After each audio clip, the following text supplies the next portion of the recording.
Shalom. Assalamu alaikum. And welcome to Peace Talk, the podcast about Israel and the Middle East.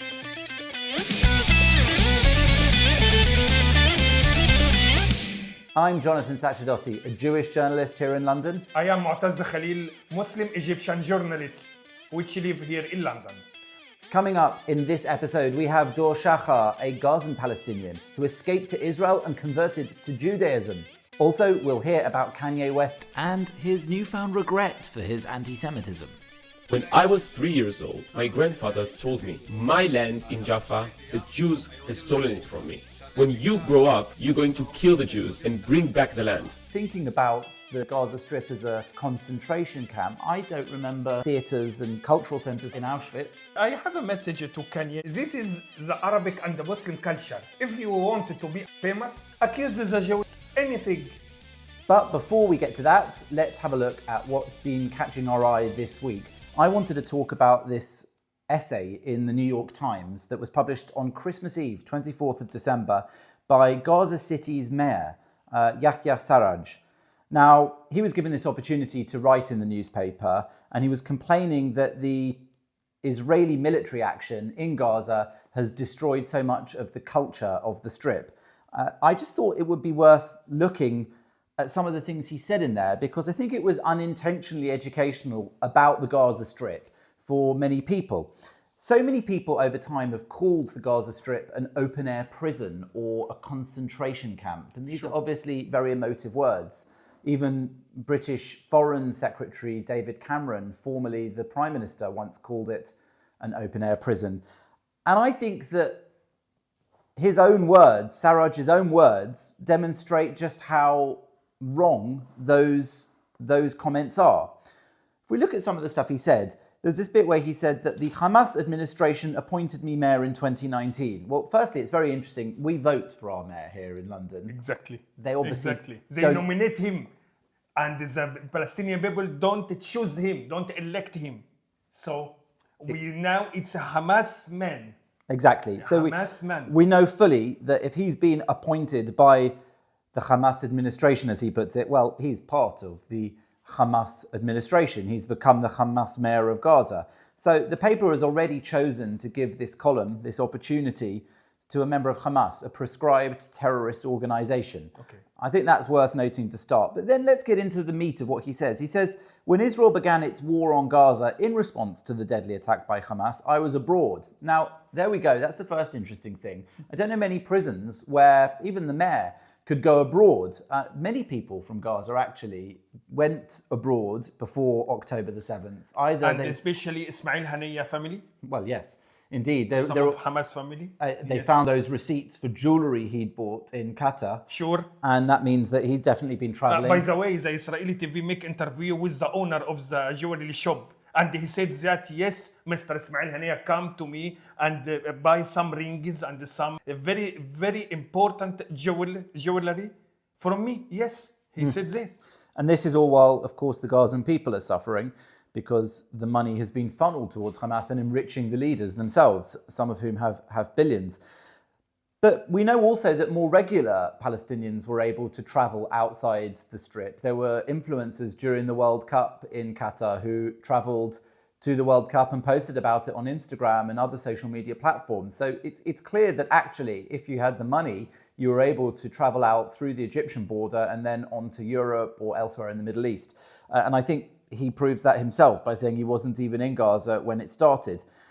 He then talks a bit about his priorities as mayor. So at one point he says that he'd emphasised the importance of the seafront, making small businesses along it, a promenade, recreation areas and spaces for those businesses, which is interesting because, again, thinking about the Gaza Strip as a concentration camp, I don't remember the seafront promenade or cafes or even the theatres and cultural centres he talks about in Auschwitz. In the article, he actually mentions all these things that maybe sound a little unfamiliar to some people for Gaza. The Rashad al-Shawa Cultural Centre in Gaza City, intricately designed, he said. It's theatre, grand hall, public library, printing press, cultural salon.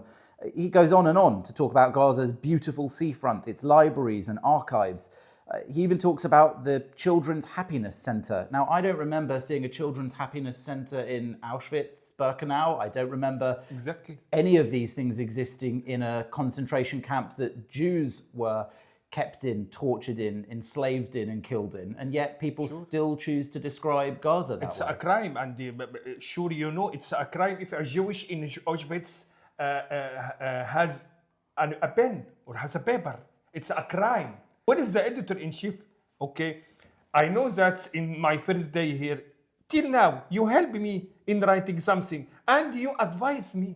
The idea that you're focusing on there is that, of course, people write things and say things from their point of view, but there's also then the responsibility of the editors in the New York Times to somehow contextualize what's been written there. The idea that they've got somebody who is the Hamas mayor of Gaza City, and they've asked him to write in the New York Times in a way that doesn't acknowledge for one moment that he was there responsible even for the digging of terror tunnels. It's a coalition between the left wings and the Islamists.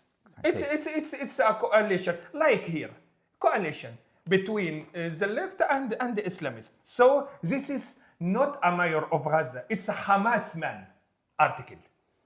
And he actually, talking of that then, just towards the end of the article, he says things like, I feel I'm in a nightmare because I can't imagine how any sane person could engage in such a horrific campaign of destruction and death. You might think he's talking about October the 7th, when Hamas stormed over the border, murdered, raped, tortured and kidnapped Israelis, whether they were babies and children or people much older, Holocaust survivors, the elderly, and everything in between. But no, he's actually talking about Israel. The one word that answers that question is Hamas.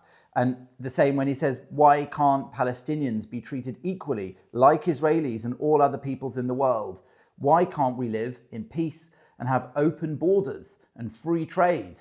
Palestinians deserve to be free and have self-determination. It's all very rousing stuff for the New York Times, but we can answer all of those questions with the one word, Hamas. I have questions to him. Mr. Mayor, okay? Israel gave to your people 20,000 job opportunity to Gaza men, okay? And also let the Qatari money to enter to Gaza Strip. Okay? What they do? What they do? And what you did in Hamas. As a result of that, Mr. Mayor, I'm so sorry, but all of this, it's a liar. All of this, it's a lie. And beyond that, the idea, why can't they have open borders? Well, look what they did without open borders. They built hundreds of miles of terrorist tunnels underground with concrete. Nothing. It's a city. Nothing Metro for the people. Hamas. Exactly. Not shelters for the people living in Gaza, but shelters for the terrorists to hide under the people living in Gaza. And beyond that, the weapons, the explosives, the drones, all of the bombs, everything they've brought in, the motorbikes. From 2007, from they are in the power, they didn't build one tunnel to the citizen, Hamas. They didn't build one tunnel to the women, to the children. Also, military tunnel. One tunnel to the people. One tunnel to the audience. What is that? Moving on from that, I know that you wanted to discuss some other media peculiarities, but this time in the UK. When I see some journalists in BBC, for example, we take one example. Layla Bashar al-Kulub. She is a senior journalist at BBC. For BBC News Arabic, she put in 2016 tweet, she wrote on Twitter, okay, that the Zionist entity doesn't respect international law. Also, that Zionist entity doesn't respect all the agreements. They are terrorists. Now, she didn't respect Israel as a state. Okay, in her mind, Israel is not a state, but they are its Zionist entity. Zionist entity. It's a very sensitive point, Joe, in Islam. Al-Kayan al-Sahyuni. This is Hamas speech.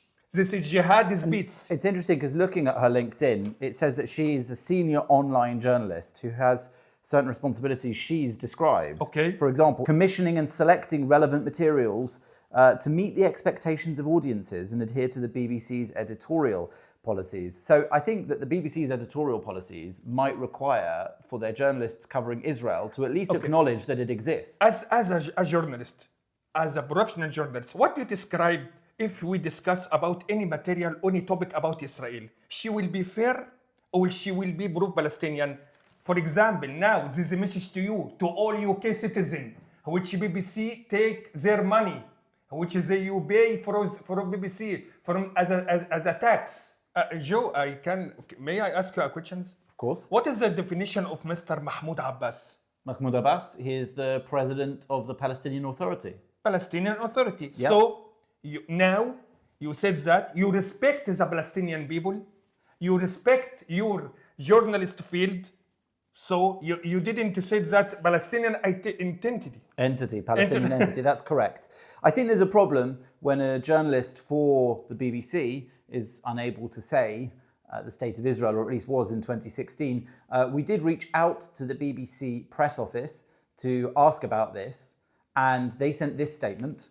The BBC's team of experienced editors and journalists come from across the Middle East and all around the world and are subject to the same strict editorial guidelines which cover social media use. BBC News Arabic shares exactly the same principles of accuracy and impartiality as BBC News in English, and we strongly reject the suggestion that its impartiality is compromised. And just before we tie up the conversation and move to our guest, there is the news also this week that Kanye West, or Ye, who's been in a bit of trouble in the past for anti-Semitic statements and controversial statements about Jews in general online, has now tweeted in Hebrew. And he has said that he wants to sincerely apologize to the Jewish community for any unintended outburst caused by his words or actions. It was not my intention to hurt or demean, he says, and I deeply regret any pain I may have caused. I am committed to starting with myself and learning from this experience to ensure greater sensitivity and understanding more in the future. Your forgiveness is important to me, and I'm committed to making amends and promoting unity. Well, certainly I think those are feelings that we can all subscribe to. I just hope it's true and real and that we can take him at his word, and this will be maybe the beginning of some peace talk with Kanye, with Ye himself. So what do you think of Kanye's new apology? I come from a culture which hates the Jews. And all of their problem, all of Arab problem, they accuse the Jews. So Kanye in the past did that. I have a message to Kanye. This is the Arabic and the Muslim culture. If you want to be famous, attack the Jews. If you want to be famous, accuse the Jews. Anything. And say to them, if you have a crisis in your home, if you have a trouble with your money, accuse the Jews. This is the key. This is the culture which I came from. This is the reason why many Arabs hate me here. I think it's cold today in UK, but the Jews is not cause that. This is weather. I like to think we'd have control over the weather. I'd certainly do a bit better than we have sometimes. I saw Muslim here said we wanted to kill Jews. But I hope that he will be honest and will be fair in these words. Kanye has 18.2 million followers. So I hope that they saw that, and I hope that all the Arab and the Muslims saw that, and hope he is honest and clear this time. Not accuse the Jews, but to tell the truth. This is our challenge. Truth. Facts. Maybe we should campaign to get Kanye on Peace Talk in a future episode. If anyone out there has got a connection, we'd be delighted to help him start with that understanding in the future. And on that note, let's move on to our guest this week. Today's guest has an extraordinary and personal point of view based on his own extraordinary story. He grew up as a Muslim Palestinian in Gaza, but already by the age of 12 was very uncomfortable with the environment he was growing up in. Traveling into Israel with his father daily for work, he one day decided to escape, run away, and make his own way there. Eventually, he converted to Judaism and became an Israeli citizen. He's changed his name from Ayman to Dor Shachar. So Dor, thank you very much for joining us. Your story is extraordinary. I wonder if you still have any contact with anybody in Gaza, any of the people you grew up with, friends and family, in particular since October the 7th. Thank you both. No, I have no connections with my family. For more than 25 years, I haven't been in touch with them, even long before the 7th of October. I know who they are, and I don't want to be in contact with terrorists, because all of the population there, 99% of them are terrorists, and they support the killing of Jews, and I don't want to be a part of them or to have anything to do with them.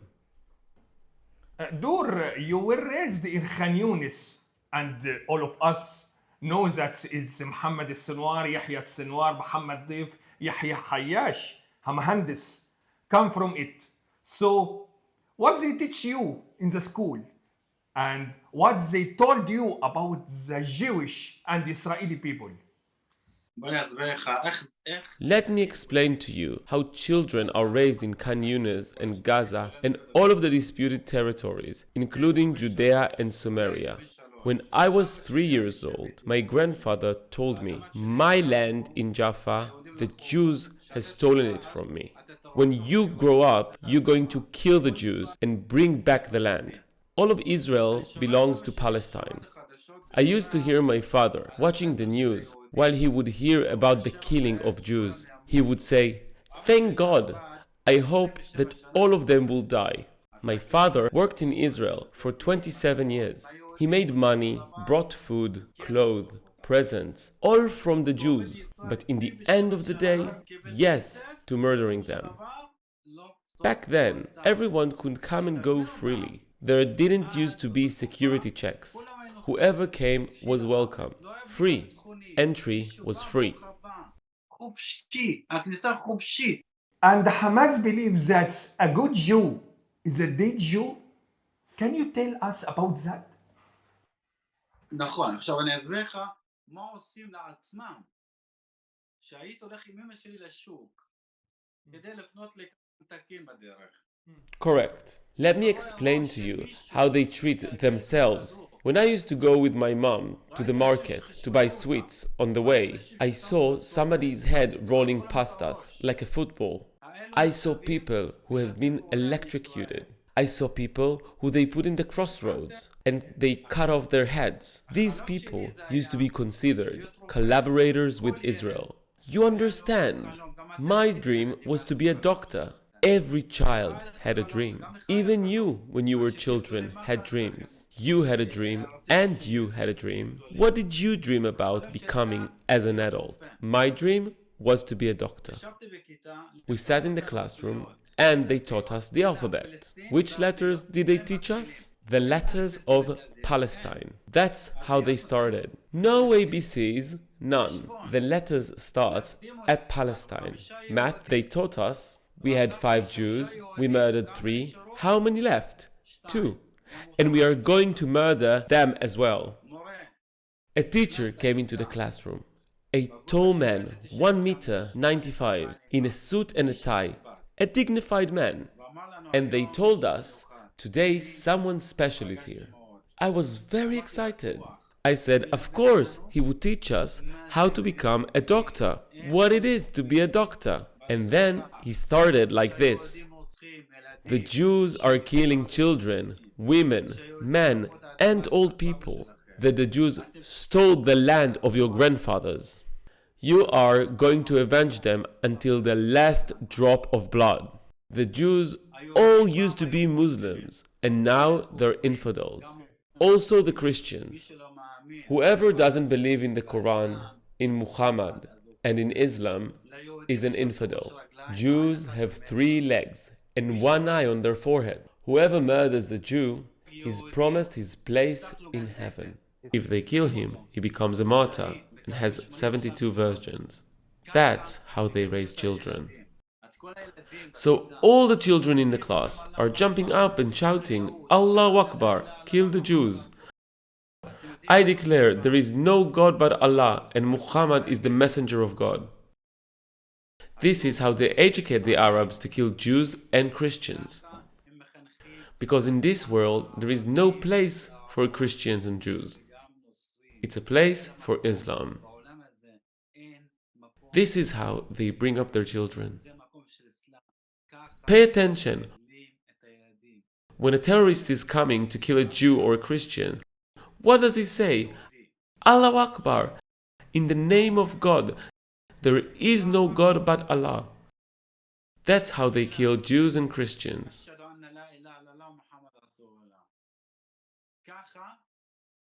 Now, I want you to understand, all of the population in Gaza is divided into several groups. Hamas, Islamic Jihad, Ezzedin al-Qassam, Fatah, Palestinian Authority. All of those groups have killed Jews. In the first Intifada, terrorists used to come with bombs. In buses, they kill people in cafes, in malls, in markets, and all in the name of God, in the name of Prophet Muhammad. Do you think that's normal? Do you think this is how kids should be raised? Jewish kids are raised for peace, for love, for coexistence, to value life. You paint a really bleak picture of things in Gaza, especially the education, and that's before even Hamas was ruling. If that's the case, if they're teaching so much hatred and disrespect, do you think there's any hope for a Palestinian state at all? In fact, in your opinion, do you think that the Palestinians even deserve a state? ממש לא, קודם כל אם היא למדינה זה סכנה למדינת ישראל, זה סכנה לכל העולם. Definitely not. I think it's a danger for the state of Israel and actually for the whole world. You should know one thing. If you remember the Oslo Accords, we came and we made the Oslo Accords with them. We said, go and govern yourself. And all the terrorists that were abroad, which Israel had banished, were allowed to come back with Arafat. And they gave them weapons, so they have something of their own. And actually, what did they do with those weapons that the state of Israel gave them? They shot the soldiers and the Jews. They killed soldiers. Everything good we do for them, we get something bad in return. And then there was a disengagement from Gaza. Israel left Gaza, gave them the whole of Gaza. And what happened? It's all of the rockets which were launched at Israel from these areas. Dor, but many people or many Palestinians here, even the left wings, say that they go to the demonstration to put an ending to the occupation. Free Gaza, something like that. Is this correct in your point of view? Let me tell you something. It's not only Gaza. You need to wake up. It's not only in Gaza. In other Arab places, they kill them, they punch them, they hit them, they curse them. Why? Just because they're Jews. It's nothing to do with the occupation. They understand only one thing: power. Power. So I understand what you're saying about Hamas and their extremism and their supporters. And I think that the world is more or less united in its commitment to Israel defeating Hamas completely in Gaza. But I think that what the West is very worried about is the idea of the good Gazan Palestinians. What about them?